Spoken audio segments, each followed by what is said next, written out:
Implementation of Mindfulness and Positive Psychology in Mental Health Treatment. The Power of Optimism. Michele Mahr.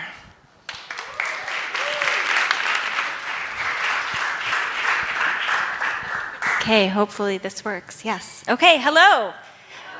Hi, so I am a little bit, I am a little nervous, but I'm excited to be here.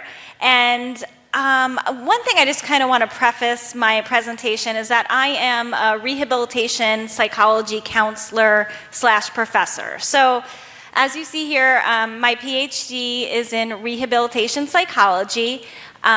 So this is a little bit out of my element with the business focus, but coming back to my research and my teaching is primarily in positive psychology. So I just felt this really resonated with me, and we can implement mindfulness and positive psychology regardless in academia, but even more so in the research. So I'm currently at California State University, Los Angeles. That being said, I just accepted a job in Texas Tech University because of my strong passion for research and learning more on how we can help individuals focus on mind and body connection, neuroscience, and of course positive psychology.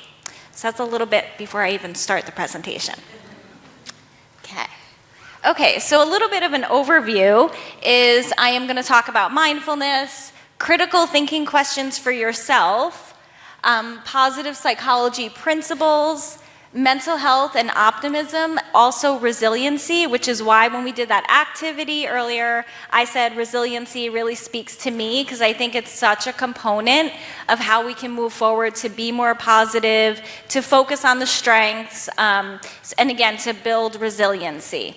And then also a connecting exercise for you all, and then some questions and comments. Now, I know I have such a limited time, so we may not get to all of this, which is fine, but I figured get it on here and then we can take things out as we go.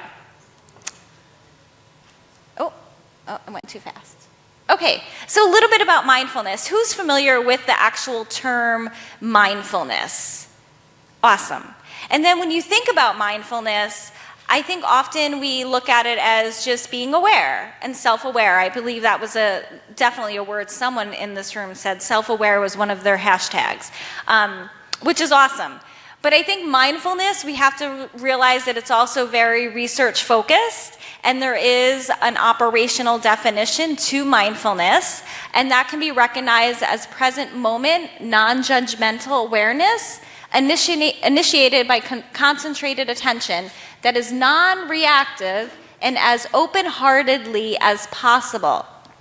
So that's by Kabat-Zinn. I don't know if anyone's heard of him, but to think about the idea that mindfulness is not something that you have to do at a certain place or in a certain area. You can be mindful all the time, anywhere. In the midst of a crazy, I'm from New York, like I've been in a lot of craziness, busyness, but I could be mindful on the subway for 5 minutes, and all of a sudden I feel like 10 times better when I'm getting off my train.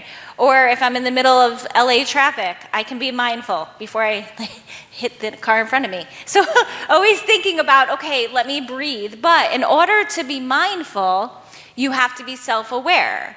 So they all come together. So I can't be mindful if I'm not aware that I'm being irrational. So this all is about like taking a moment and saying, okay, where is this thought coming from? Let me stop, let me get mindful, and then you can reshift and make a healthier decision, a healthier thought. And I'll talk about like rewiring the brain so you don't have to always go to what your brain is used to thinking, you know, I'm stressed out, life sucks, I'm tired. No, if you're aware, you can be like, where's that come from? Sorry, not gonna go there. I'm gonna switch to, it's just traffic, it's gonna be fine. I'm having a great day. Like you can automatically rewire the brain and switch that thought, but you have to be mindful. So it's recognized as a cognitive and behavioral treatment approach and is both physical and mental practice that encompasses individuals to become aware of internal situations and experiences with undivided attention. So it's a little bit wordy and scholarly there. But what I want to say is that when I was a clinician in Denver, Colorado, I worked with individuals with substance abuse and addiction. in mental health. And so my focus was on mindfulness, awareness, and then realizing that it's a physical and mental combination. So it's about that mind and body connection. Because if you're thinking negative thoughts, your body's gonna show that. You might be all scrunched over, you might look really mean, you may punch somebody, like it's gonna come out somewhere. But if you're thinking, and we did this today with all those awesome exercises, if you're thinking positive, you automatically are relaxed, you're smiling, things just kind of flow easier. But again, coming back to you have to be mindful before you even step into that zone. Okay, and as Zinn explains, mindfulness is when individuals must know what is happening as it is occurring and what they are experiencing at the moment. So again, just kind of realizing like, oh, where is this coming from?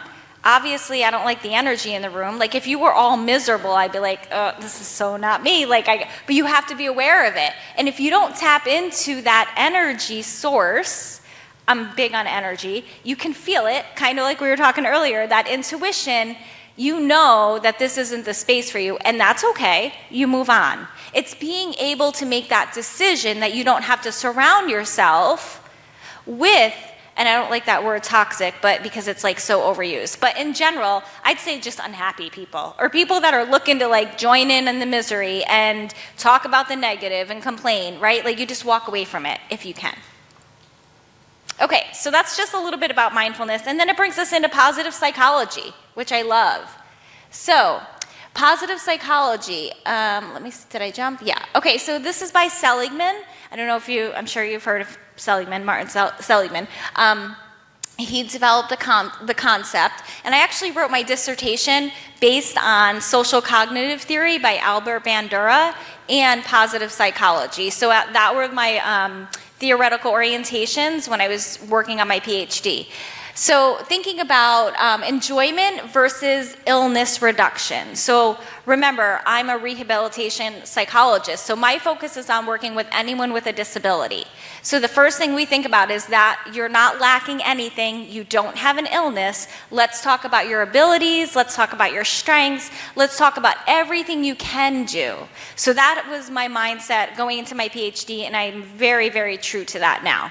And then facilitating optimism, imagination, moral judgment, pleasure, and life satisfaction.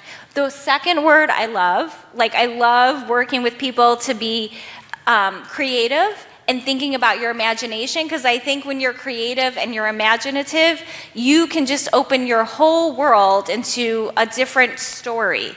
So thinking about people, again, with disabilities or in the business field or with leadership, helping others to say, you know what, maybe that was my old story, but I'm changing it. That's the best part about positive psychology. And I love that with what I do, is that I help clients, and now in the profession of teaching, okay, perhaps in the past you did X, Y, and Z. No one's saying you have to stay there. We don't have to talk about it. You acknowledged it. Now let's create the story that you want. Maybe you want this, maybe you want that, whatever that may look like, I think really opens the door to like positivity, optimism. And then Seligman suggested well-being includes 5 factors: positive emotions, engagement, positive relationships, meaning, and accomplishments. So I think if you really implement those factors on a very, I don't want to say surface level, but not even getting into the research or scholarly component of it, because there's like a scale for everything. There's like so many different scales, assessments, and everything. But if you just look at like the basic like engagement, what did we do today? We connected so much.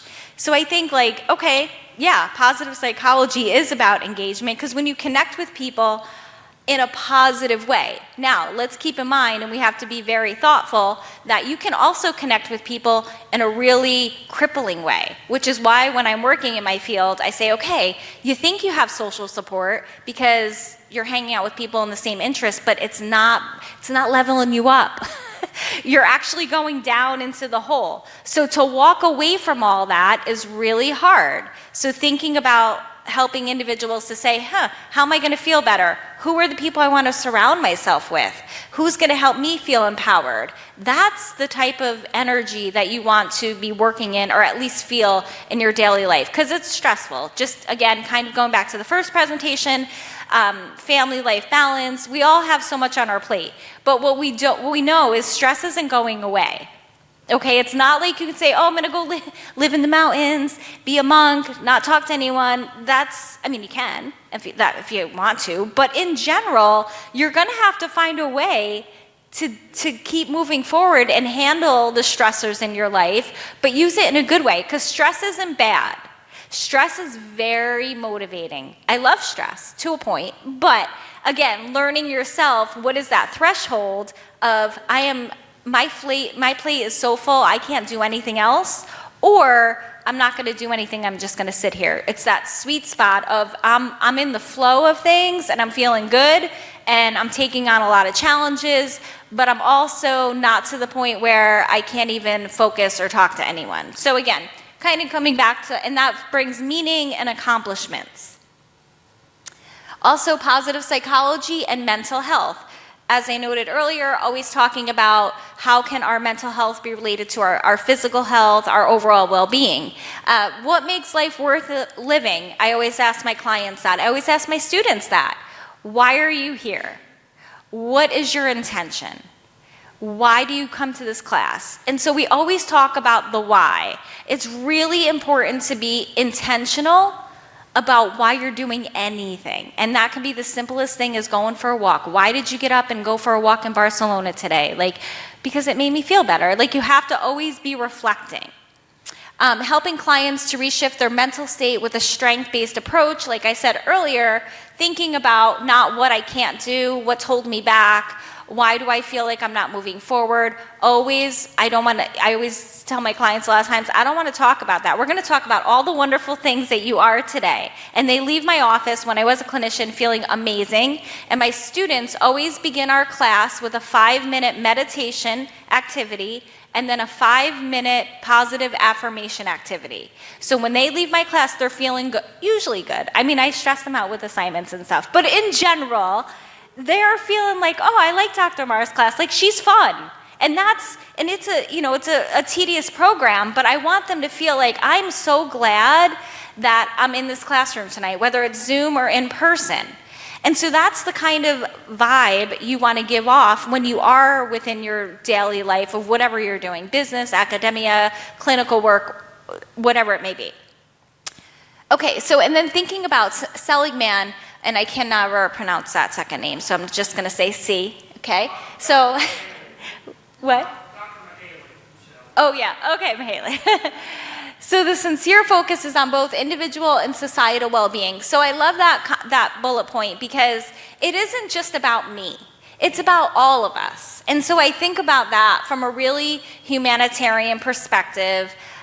Being the empath that I am, it's not about how I feel. It is to a point, but I really think how I feel is going to reflect how you feel. If I came up here and I was so miserable, you would not feel connected, right? If you walk around and you're not smiling and you think life is so hard, everyone's out to get you, the victim mentality, right? That's out the door. So I think about how can we help society? And a lot of the comments that we said earlier, and even about the law, there were so many people that were like, we should be more kind, and we should be more loving, and we should, because that connects people. Being open versus fear, especially what is happening now and what has happened in our world, has really made us in our own little silos. So I don't think it's just about your individual, I feel awesome today, good for you. How about everybody else, right? You want to give that back. It's a give and take. And then Lazarus and Folkman, they really talk about stress, and so it's recognized as the internal or external demands perceived as threatening or exceeding the resources of the individual. So just kind of thinking in mind, what does stress look like? What does stress look like for you? What is your threshold? I think that also comes back to being mindful and self-aware of how much you can pretty much tolerate. Thank you. Okay, the benefits, because I have to talk a little bit about research because I love it. Just thinking about positive psychology, it impacts the likelihood of growing stronger through adversity. So resiliency is what I'm talking about. So overcoming barriers, challenges, building resilience. If you go in, again, with an attitude like I have this challenge, it happens quite often, people with disabilities and people in general, with or without. If you go in with like, forget about it, it's not gonna happen, then it's not gonna happen. If you go in with an attitude of, you know what, I got this, it's all gonna work out, everything's in my favor, I have support, I look at all the things I overcame, you're gonna overcome that. But you have to like kind of get in that mindset. It's all about mindset. And then also as we rebuild post the pandemic, focusing on the assets and then what clients, students, individuals have versus what they are lacking is really important. Okay, so really quick, I know I only have a couple minutes, but this will be positive. Your critical thinking question, which isn't really that critical. I mean, I'm sorry, it's just not that, you're not analyzing. I wanted you to think about what was the best part of your day today? What was the best aspect of your life this week? And then who are the people that you consider social support and why? So just take like 60 seconds and then I'll ask anyone if they want to share.